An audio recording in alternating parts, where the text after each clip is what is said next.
بند قرآن کو تو ہر کوئی مانتا ہے، لیکن کھلے قرآن کو کوئی مانتا ہے۔ یہ کھلتا ہے پھر پتہ چلتا ہے کہ قرآن کیا کہتا ہے۔ آئیے عہد کیجئے، ہم نے تو یہ عزم کر رکھا ہے کہ ہم نے رب کا قرآن سنانا ہے، رب کا پیغام سنانا ہے، اور یقین کیجئے گھروں کا سکون، دلوں کا سکون، دماغ کا سکون قرآن بیان کرتا ہے۔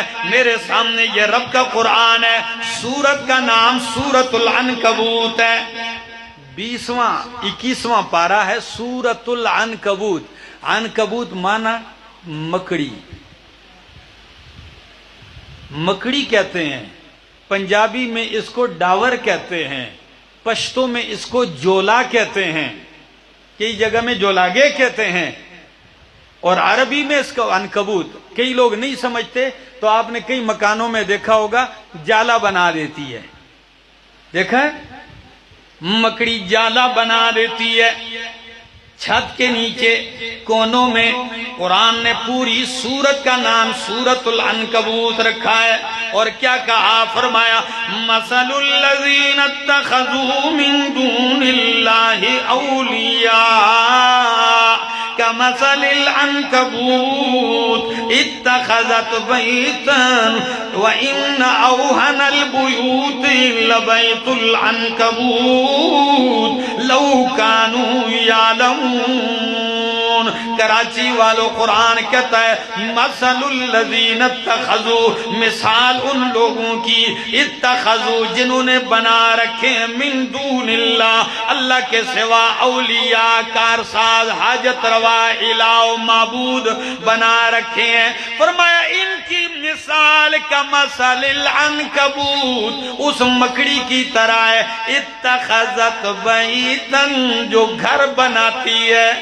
کیا بناتی ہے؟ گھر بناتی ہے۔ فرمایا وَإِنَّ أَوْهَنَ الْبُيُوتِ لَبَيْتُ الْعَنْكَبُوتِ۔ سارنگ صاحب آپ کی توجہ چاہوں گا۔ فرمایا وَإِنَّ أَوْهَنَ الْبُيُوتِ لَبَيْتُ الْعَنْكَبُوتِ۔ او کائنات کے لوگوں، گھروں میں سب سے کمزور گھر مکڑی کا گھر ہے۔ میں بیان کروں گا، آپ کے 14 طبق انشاءاللہ روشن ہو جائیں گے کیسے کمزور ہے۔ فرمایا کمزور گھروں میں سے سب سے کمزور گھر کس کا ہے؟ مکڑی کا گھر ہے۔ لو کانوا یعلمون، کاش کہ یہ لوگ سمجھیں۔ آپ کہیں گے اللہ مشرک کے عمل کو، جو اللہ کے ساتھ اور خدا بنا رکھتے ہیں، الہ حاجت روا، ان کے اس عمل اور شرک کی مثال مکڑی اور اس کے جالے سے کیوں دی ہے؟ کبھی سوچا ہے؟ اس لیے دی کہ مکڑی کے جالے میں نہ سردی سے بچانے کا کوئی فائدہ ہے نہ گرمی سے۔ مکڑی کا جالا مکڑی کو نہ سردی سے بچا سکتا ہے نہ گرمی سے۔ ایسے ہی مشرک نے اللہ کو چھوڑ کر جن پہ آسرا لگایا ہے، وہ ان کو کسی مشکل سے بچا نہیں سکتے۔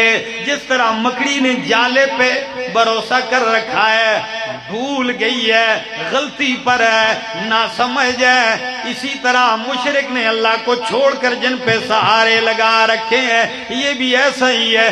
دوسری وجہ کہ مکڑی کا جالا جو ہے کس طرح بنتا ہے؟ سارنگ صاحب میرے خیال سے مکڑی باہر سے جا کے کوئی چیز لاتی ہے گھر بنانے کے لیے، یہ اندر ہی سے نکالتی ہے، سارا مواد اندر سے نکالتی ہے۔ اس کا جتنا تانا بانا ہوتا ہے باہر سے نہیں، اپنے اندر سے بناتی ہے۔ اللہ بھی فرماتے ہیں جو شرک کر رہے ہیں ان کے پاس بھی قرآن سے دلیل نہیں، سنت سے دلیل نہیں، ان کا سارا دین ان کا اپنے پیٹ سے بنایا ہوا ہے۔ جس طرح مکڑی کا سارا جالا اس کے اندر سے نکلا ہے، اسی طرح مشرک کا دین بھی اسی کا گڑنتو ہے، اندر سے بنا بنا کے اس کو دین بنا رہا ہے۔ دین وہ ہے جو رب کے قرآن سے دلیل لاؤ، نبی کے فرمان سے۔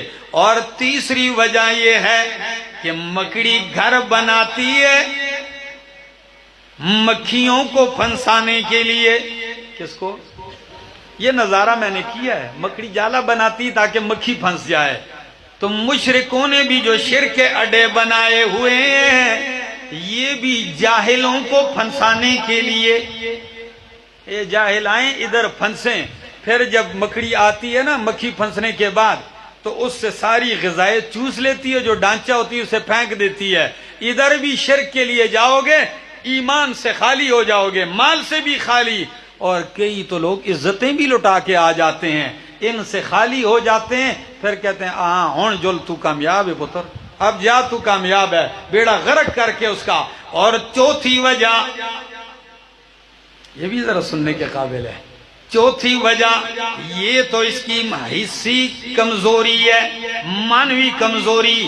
ایک عرب نے لکھا ہے لیکن کمال کیا ہے، وہ کہتے ہیں آپ کو قرآن نے اس کے گھر کو کمزور اور توہین والا کیوں کہا؟ اس لیے کہ یہ گھر بناتی ہے مادہ، اتخذت مؤنث کا صیغہ ہے. مکڑی کا گھر جو بناتی ہے یہ مرد نہیں بناتا، مکڑا نہیں، کیا مکڑی بناتی ہے، حاکم بنتی ہے نا. تو جب وہ گھر بنا دیتی ہے تو دوسرا کام کیا ہوتا ہے؟ مکڑے کو استعمال کرنے کے بعد جب بچے پیدا ہوتے ہیں تو جیسے ہی بچے پیدا ہوتے ہیں مکڑے کو قتل کر کے باہر پھینک دیتی ہے. اور جب اس مکڑی کے آگے مزید بچے ہوتے ہیں، جب وہ بڑھنے لگتے ہیں وہ اٹھ کے اپنی ماں کو قتل کر کے اس کو باہر پھینک دیتے ہیں. یہ عرب نے کہا کہ ہم نے زمانوں سے اس کے اوپر ریسرچ کی ہے کہ یہ کیا ماجرا ہے. پہلے گھر بنتا ہے، پھر شوہر کو بچے پیدا ہونے کے بعد قتل کر کے اس کو باہر پھینکا، اس کے بعد جب بچے بڑے ہوتے ہیں وہ اٹھ کے اپنی ماں کو قتل کر دیتے ہیں. تو جس گھر سے ماں اور باپ دتکارے جائیں وہ بتاؤ اوہن البیوت ہے کہ نہیں ہے؟ اس میں کہاں سکون ہے؟ میرے دوستو آئیے رب کا قرآن سیکھیے، رب کے قرآن سے اپنے دل و دماغ کو سکون بخشیے. میں نے کافی وقت لے لیا، دل تو اب بھی میرا کر رہا ہے کہ میں کوئی گھنٹہ لگوں، آج ویسے ہی میری طبیعت چاہ رہی ہے، لیکن میں کہتا ہوں آپ کہیں گے کہ یہ مولوی لوگ بھی سپیکر ان کے ہاتھے چڑھ جائے تو پھر بس نہیں کرتے. تو ایسا نہ ہو، مولانا صاحب تقریر کر رہے تھے بڑے انداز میں، سارے لوگ چلے گئے، ایک بندہ رہ گیا، تو وہ بھی بڑا ڈیٹ قسم کا تھا نا، انہوں نے کہا ایک ہی کافی ہے، چلو ایک کو سناتا رہا، گھنٹہ اس کو بھی سنایا. جب آخر میں اس سے کہا جی آپ کو میری تقریر سمجھ آئی؟ سارے لوگ چلے گئے، آپ بیٹھے. نے کہا سمجھ کچھ نہیں آئی، آپ کے نیچے میری چادر پڑی ہوئی تھی. کیا؟ میں نے کہا کب آپ اٹھو گے تو میں لوں گا اور جاؤں گا. تو میرے دوستو تھوڑی سی بات ہو، بندہ سمجھ لے، پلے باندھ لے، بڑی بات ہے. آئیے عہد کیجئے، دل سے عہد کیجئے کہ اپنے رب کے ساتھ اپنا تعلق جوڑیے، حق والوں کے ساتھ تعلق جوڑیے، زندگی باقی ملاقات باقی. شیخ صاحب دعا فرمائیں گے. آمین. اللہم صل علی سیدنا و مولانا محمد وعلی آل سیدنا و مولانا محمد وبارک وسلم ثم صل علیہ. اللہم لک الحمد حتی ترضا ولک الحمد اذا رضیت ولک الحمد بعد الرضا. یا حی یا قیوم یا ذا الجلال والاکرام. اللہ ہماری حاضری قبول اور منظور فرما. مولا کریم جتنے لوگ آئے ہیں اللہ دور دراز سے، قرب و جوار سے، اللہ اتنا وقت انہوں نے تیرے قرآن سننے کے لیے گزارا ہے، اللہ ان کی دونوں جہانوں کی حاجتیں پوری فرما. اللہ ان کی جھولیوں کو رحمتوں سے بھر دے. اللہ اگر کسی کی اولاد نافرمان ہے فرما بردار بنا دے، آنکھوں کی ٹھنڈک بنا دے، آنکھیں ٹھنڈی کرنے والا بنا دے. اللہ ہمارے بھائی حزب اللہ تنیو صاحب جنہوں نے اتنا خرچہ کر کے یہ پروگرام منعقد کیا ہے، اللہ ان کو اس کے دو چند کئی گنا بدلے دونوں جہانوں میں عطا فرمائے. اللہ ان کی اولاد کو ان کی آنکھوں کی ٹھنڈک بنائے اور ان کے والدین کو اللہ دونوں جہانوں کی خوشیاں عطا فرمائے. ان کے والد صاحب یہاں موجود ہیں، میں دعا گو ہوں، اللہ ان کو برکتیں نصیب فرمائے. اللہ ان کی ساری اولاد کو خوشیاں عطا فرمائے.